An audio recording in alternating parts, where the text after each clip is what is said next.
বন্ধুরা, রামসাগর দিঘির ইতিহাস ও ঐতিহ্য নিয়ে আমার পূর্বের ভিডিওতে আমি কথা দিয়েছিলাম যে বারোদুয়ারি লুকোচুরি খেলাঘর নিয়ে আমি একটি ভিডিও আপনাদের সামনে নিয়ে আসব। হ্যাঁ, আমি আজ রামসাগর দিঘির সেই বারোদুয়ারি লুকোচুরি খেলাঘরের ভিডিওটি আপনাদের সামনে উপস্থাপন করছি। প্রত্নতাত্ত্বিক এই স্থাপনাটি রামসাগর জাতীয় উদ্যানে রামসাগর দিঘির উত্তর পার্শ্বে অবস্থিত। স্থাপনাটির নাম বারোদুয়ারি লুকোচুরি খেলাঘর রাখা হলেও বারোদুয়ারি লুকোচুরি খেলাঘর বলতে সাধারণত কোনো ঐতিহাসিক রাজপ্রাসাদ বা প্রত্নতাত্ত্বিক স্থাপনাকে বোঝায় না।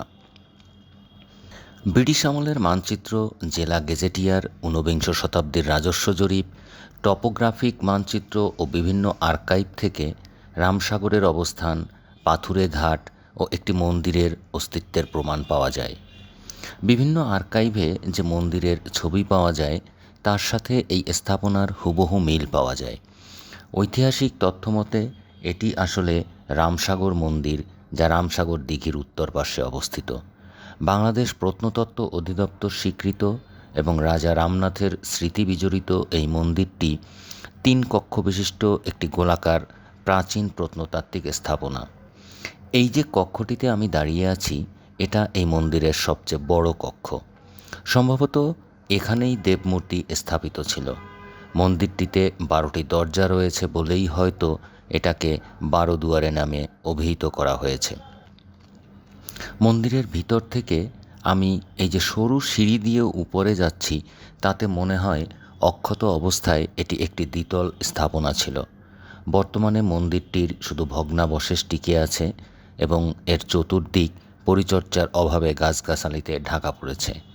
প্রকৃতি এবং ইতিহাসের এই মেলবন্ধন দৃশ্যটিকে বেশ রহস্যময় এবং আকর্ষণীয় করেও তুলেছে।